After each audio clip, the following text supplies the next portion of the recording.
So here's how you can keep your battery health at 100% for at least an year. So I'll quickly show you my battery health. It is at 100% after 218 cycles, and it has been around 9 months. I'm using my iPhone 16 Pro Max as my daily driver. You simply have to not let your iPhone overheat. And what usually people do is when they plug their charger on their iPhone, they don't remove their phone cover. This traps the heat inside the phone for longer duration. And when the iPhone is charging till at least 80%, it is not using or optimizing the battery charging habits. So it tries to charge to 80% as quickly as possible, which generates more heat. So you simply have to remove your phone cover while you are charging your iPhone or any phone in particular whenever you can. So usually you must have heard the 20 to 80 rule, which is quite good. But what I have experienced so far is that you can actually change that rule a bit. So what I personally do is whenever I can, I plug my iPhone in the charger when it reaches 30% battery, and I remove the charger when it is around 70 to 75%. So this further improves the battery health capacity, not by much, but again, it is a slight improvement compared to the 20 to 80 rule.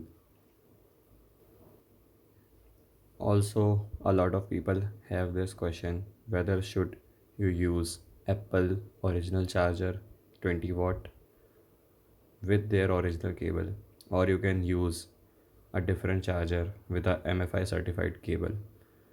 So yes, you should use your Apple original 20-watt charger along with the cable which is provided in the box.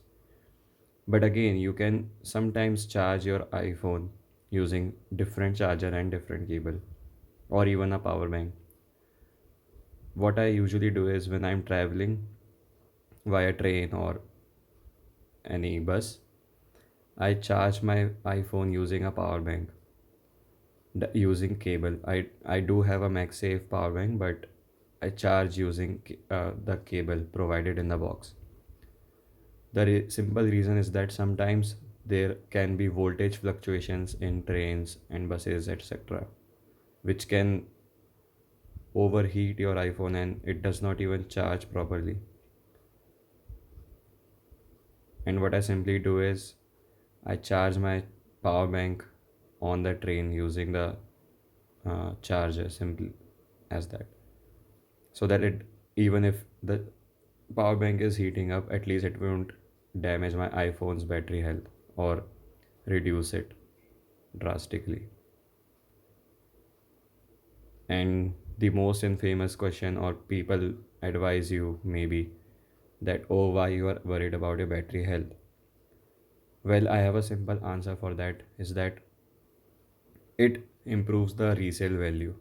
So for example, if you want to upgrade to a new iPhone or any phone in particular, especially when you go to sell your iPhone at any place or via online, whatever it could be, people do check the battery health. They won't check other things. Maybe they could miss out on other stuff, but there's a high chance that they won't miss out on battery health.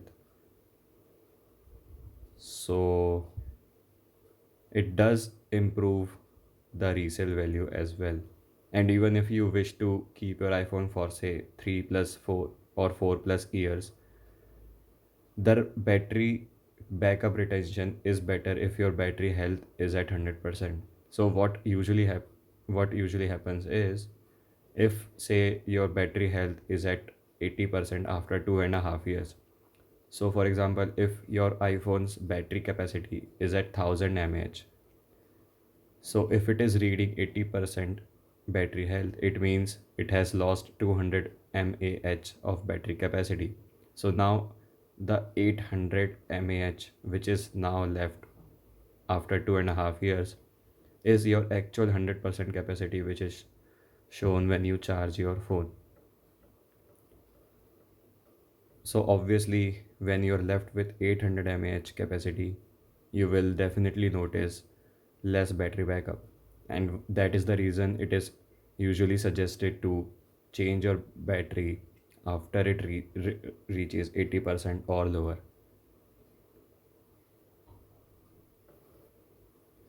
So if your iPhone is overheating and you're wondering what you can do to reduce the heat, I would simply suggest you to remove the case and use the phone whenever possible.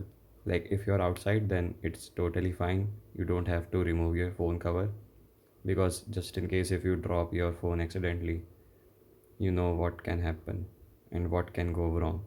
But for example, what I do is when I'm at home and if I notice that my iPhone is overheating, for example, now I'm running iOS 27 developer beta.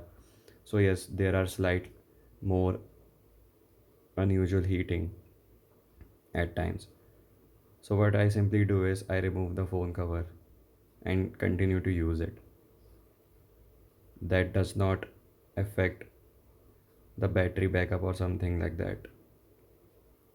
But if I keep the phone case and use it continuously, even when I have noticed that yes, the phone is overheating, that definitely it also reduces the battery backup, as well as it can slightly impact the battery health over long periods of time.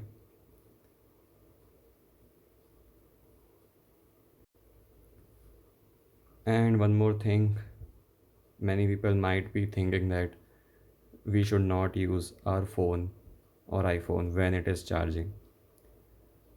And guess what? I actually do that. Like I have owned iPhone 12, iPhone 15 Plus, and now I'm using iPhone 16 Pro Max. And never have I ever actually stopped using my iPhone while it is charging. But yes, when you are playing a game and you keep your phone at charge, then it can definitely make the phone overheat or iPhone overheat. So for normal usage, it is totally fine to use your phone or iPhone while it is charging. By the way, fun fact, it is not the iPhones which have battery health capacity. Almost every kind of battery, let it be any Android phone with say 5000 mAh battery for example, also has a battery health. It is the fact that iPhones have shown battery health in their settings, and I think from past year or two, Android phones have also started to show that in the settings. I believe Samsung and OnePlus do that, if I'm not mistaken. So it's not the iPhone which has a battery health. Androids also lose their battery health over time, or any battery in general. The lithium ion and lithium polymer ones. So if you found this video helpful, please like, share, and subscribe. Thank you so much for watching. Peace.